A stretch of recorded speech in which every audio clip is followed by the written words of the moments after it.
की बात यह है कि जिस समय G20 चल रहा था तब भी पूरी दिल्ली में केवल और केवल हमारा धरना चल रहा था। तो कहीं ना कहीं कोई ना कोई ताकत तो है हमारी। कितने दिन हो गए और कितने दिन और लगेंगे, इस बात का कोई अर्थ मैं नहीं समझता। बेमानी, इसकी चर्चा भी बेमानी। हमारा आंदोलन मजबूत है या कमजोर है, इसका फैसला आने वाले समय में होगा। इसका फैसला भविष्य के गर्भ में छिपा है। पर हम तो इतना जानते हैं कि अगर हम ईमानदारी से लड़ने की क्षमता रखते हैं तो फैसला जब भी होगा होगा हमारे हक में ही, हमारे विरोध में तो होगा नहीं। एक नहीं कितने ही आंदोलन हमने किए हैं। ऐसा नहीं कि सभी में सफल हुए, लेकिन कई आंदोलन ऐसे हैं जिनमें हम लोग सफल हुए। शर्त सिर्फ इतनी है कि हम ईमानदारी से अपनी लड़ाई को लड़ें, और अगर हम अपनी लड़ाई ईमानदारी से लड़ेंगे तो जीत हमारी होगी। इसमें मुझे तो कम से कम कोई शक है नहीं। और जो संघर्ष हम कर रहे हैं उसके विषय में सारी चीजें बहुत अच्छी तरह से समझना ये हम सबके लिए बहुत जरूरी है। अब जहां हम पहुंच चुके हैं, ये धरना केवल डॉक्टर रितु को इंसाफ मिले यहां तक सीमित अब नहीं है। अब इससे बहुत आगे बात बढ़ गई। अब बात यह है कि जैसे भी डॉक्टर चेतन साहब कह के गए कि हम राजनीति को कंट्रोल करने की स्थिति में होना चाहिए। वोटों की चोट पड़ती है तो सरकारों के सबके दिमाग के ताले खुल जाते हैं। तो धरना अभी आगे, मेरा विश्वास है कि अब ये पूरा धरना संविधान बचाओ धरने के रूप में शुरू हो चुका है। अगर संविधान बचेगा तो SC/ST एक्ट भी बचेगा, संविधान बचेगा डॉक्टर रितु को न्याय मिलेगा, और संविधान बचेगा तो दिल्ली यूनिवर्सिटी का जो हाल है, जितने भी सेंट्रल यूनिवर्सिटी से इनका जो हाल है, उसमें जो हमारे सामने दिक्कतें, हमारे जो प्रोफेसर लिए नहीं जा रहे, हमारे जो बच्चे लिए नहीं जा रहे, और इसके अलावा चाहे IIT हो या कहीं भी हो, हमारे बच्चों के साथ जो दिक्कत हो रही है वो तभी ठीक होगी जब देश का संविधान बचेगा और जो राजनीति में गंदगी फैली है ये गंदगी साफ होगी, तभी कुछ होगा, अन्यथा नहीं होगा। ये बात हमें समझने की और ये बात हमें जानने और मानने की जरूरत है। साथियों, जिस तरह से ये संविधान से खिलवाड़ कर रहे हैं, मैं एक उदाहरण देकर आपको समझाने की कोशिश करता हूं, क्योंकि समसामयिक जो नजारे आपके सामने होते हैं उनको समझने की, उनसे प्रेरणा लेने की, उनको जानने की जरूरत होती है। हमारे लिए सबसे बड़ी खुशी की बात यह है कि जिस समय G20 चल रहा था तब भी पूरी दिल्ली में केवल और केवल हमारा धरना चल रहा था। तो कहीं ना कहीं कोई ना कोई ताकत तो है हमारी। हम जिंदा हैं, इस बात का एहसास सरकार को तो है, अन्यथा धरना सबके खत्म हो गए तो हमारे खत्म करने में क्या दिक्कत थी।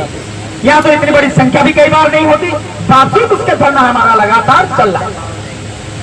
लेकिन इसी G20 में आपने कुछ चीजें देखी होंगी। इस G20 में केवल एक ही व्यक्ति का चेहरा पूरी दिल्ली में नजर आ रहा था, सभी फोटो, केवल एक चेहरा। जितने भी बैनर लगे थे, छोटा हो बड़ा हो, ये उसके बाप के पैसे थे जिनसे अपना फोटो लगवा रखा था। ये किसके पैसे थे? ये G20 में लगभग 5,000 करोड़ रुपए इसने खर्च किए हैं। यही G20 जर्मनी ने किया, हमसे अमीर देश है, हमसे आगे देश है हर चीज में, उसने मात्र 641 करोड़ रुपए खर्च किए। तो इसने ये दिखाने के लिए क्या जरूरत थी कि 5,000 करोड़ रुपए खर्च किए। मैं इसलिए बता रहा हूं कि संविधान इसलिए बचाना जरूरी है कि कोई एक व्यक्ति प्रधानमंत्री बनके या कोई मंत्री बनके देश की खून पसीने की कमाई जो जनता की है उस पर अय्याशी न कर सके, इसलिए जरूरी है। इसलिए ये लड़ाई केवल डॉक्टर रितु की नहीं, संविधान बचाने की लड़ाई। और क्या हासिल किया है आपने? क्या लोगों को रोजगार मिल गया?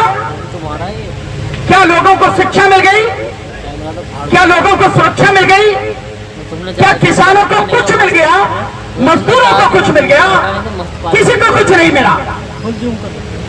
और किसान और मजदूर अधिक तक कौन है? ये खेती और मजदूर कौन है? हम ही लोगों में से हैं। हमारे हक लगातार लूटे जा रहे हैं। तो क्या ये लड़ाई केवल डॉक्टर रितु की है? नहीं, इससे आगे की बात।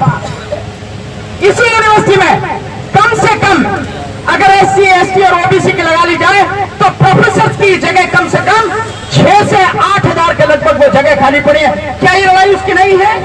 क्या हमें उसकी लड़ाई नहीं लड़नी चाहिए? क्या इस मुद्दे के साथ में हमें उसे जोड़ना नहीं चाहिए? शिक्षा से तो जुड़ा हुआ है, एक प्रोफेसर से तो जुड़ा हुआ है, इसलिए ये लड़ाई हमारी वो भी लड़ाई है। इसके साथ साथ जो हमारे बच्चे जिनको एडमिशन नहीं दिया जाता, ये ऐसे IIT में बच्चे जो हमारे बच्चे अभी 2 बच्चों का पिछले 2 महीने में कत्ल हुआ है, और ऐसे कितने ही कत्ल लगातार होते हैं। क्या ये लड़ाई हमारी उनकी लड़ाई नहीं है? क्या हम इतने ना समझे कि एक व्यक्ति के लिए बैठे यहां पे? नहीं, हम देश के संविधान को बचाने के लिए बैठे हैं, इस पूरे बहुजन समाज को बचाने के लिए बैठे हैं, देश के नागरिकों को जिनका हक लूटे जा रहा उनके लिए यहां पर बैठे हैं। इसलिए आपके माध्यम से मेरी निवेदन है, जितने भी लोग जहां तक भी मेरी वीडियो पहुंचे सोशल मीडिया के माध्यम से, वो सारे के सारे लोग ये समझें, अगर ये धरना सफल होगा तो तुम्हारा SC, ST एक्ट भी बचेगा, अगर ये धरना सफल होगा तो तुम्हारा संविधान भी बचेगा, अगर ये धरना सफल होगा तो तुम्हारे मौलिक अधिकार भी बचेंगे, और ये धरना अगर सफल होगा तो देश में राजनीति में फैली गंदगी भी साफ होगी, अन्यथा कुछ होगा नहीं। इसलिए इस धरने को जितना भी हो सकता है तन मन धन हर चीज से सहयोग दें साथियों। ये सभी की लड़ाई है, केवल हमारी नहीं है, सभी की लड़ाई है। तो सभी की लड़ाई में सभी को सहयोग देना बहुत जरूरी है। किस जगह आके बैठ गए हम? सारी शिक्षा को हमारे देखते हुए हमारी आंखों के सामने सबको निजीकरण किया जा रहा है, प्राइवेट हाथों में दी जा रही है। क्या करें नेता? सारे नेता जितने भी राजनीतिबाज हैं, मैं उनको राजनीतिबाज ही बोलता, राजनीतिक के नहीं बोलता। अगर वो राजनीतिक के होते तो ये स्थिति होती नहीं। वो राजनीतिबाज है जैसे कबूतरबाज, ऐसे ही राजनीतिबाज। तो राजनीतिबाज जो है वो सारे के सारे सब उनकी आंखों के सामने एक एक करके हमारी हर चीज खत्म हो गई। जिनके पास ऑलरेडी 50% से ज्यादा आरक्षण है, 10% आरक्षण उनको और मिल गया, और हमारे ही जो तथाकथित राजनीति बात है उस 10% आरक्षण के पक्ष में वोट देकर उसको कानून बनवाकर हमारे सिर पर लाद दिया। लादा नहीं लादा? तो लड़ाई केवल एक नहीं है साथी। इस आंदोलन को, इस जगह दिल्ली यूनिवर्सिटी से इस आंदोलन को हमें इस देश में उस स्थिति में पहुंचाना है जहां से इस राजनीति की चूल्हे हिल जाए और इस देश में एक गंदगी पूरी तरह से साफ हो, वहां तक हमें पहुंचाना है। इसलिए हम सबको मजबूती से सहयोग करना होगा। मैं आदरणीय राजेंद्र पाल गौतम जी को और उनके जय भीम मिशन जी को और उनके जय भीम मिशन से जुड़े हुए तमाम साथी जिन्होंने आज का दिन चुना और आज बड़ी संख्या में यहाँ आए हैं, जिम्मेदारी संभाली है और इस आंदोलन को मजबूत करने में, आगे बढ़ाने में जो अपना महती योगदान दिया है, मैं उनका बहुत बहुत धन्यवाद करता हूं। उनका हार्दिक, उनकी टीम का हार्दिक अभिनंदन करता हूं साथियों। इसी तरह से हर साथी, हर संगठन जो भी जिस काबिल है, इस आंदोलन में अपनी जिम्मेदारी निभाए ताकि हम अपनी आवाज वहां तक पहुंचा सके साथियों। शुरुआत कम ही लोगों से होती है, काफिला धीरे धीरे बनता है। आपने कई बार सुना है, मैं भी आपको एक बार सुना देता हूं कि मैं अकेला ही चलाता जानिबे मंजिल, मगर लोग साथ आते गए और कारवां बनता गया। यही सारी चीजें हैं, ऐसे ही होता है। तो किसी को भी अपना हौसला कम करने की जरूरत नहीं है, किसी को भी इधर उधर की बात सोचने की जरूरत नहीं है। आंदोलन हमने बहुत सोच समझ के शुरू किया है। कुछ चीजें होती हैं, घर में भी 4 बर्तन होते हैं खटकते हैं, कुछ चीजें होती हैं, लेकिन उनको हम इतने समर्थ और सक्षम हैं कि अगर कोई भी बात होगी हम उसको निपटाने में, उसको ठीक करने में पूरी तरह से सक्षम हैं। हम उसको करेंगे और इस आंदोलन को पूरी ईमानदारी, पूरी मजबूती के साथ इसके अंजाम तक पहुंचा कर रहेंगे। इस सरकार की ईंट से ईंट बजा देंगे। आने वाले समय में एक एक करके हम सारे काम कैसे करने हैं आपके सबके सामने आएंगे, और तब इनको पता लगे कि केवल बैठने के लिए नहीं आए हैं। यहाँ बैठ के एक ठिया चाहिए ना, ये ठिया है, ये ठिया से हम क्या क्या करेंगे आने वाला समय बताएगा। किसी को जरा भी इधर उधर सोचने की जरूरत नहीं है। मुझे समय दिया, बहुत साथियों को बोलना है, मुझे पूरा मौका दिया आपने, उसके लिए धन्यवाद। और फिर सभी साथियों को नमो बुद्धाय, जय भीम, आदाब, सत श्री अकाल।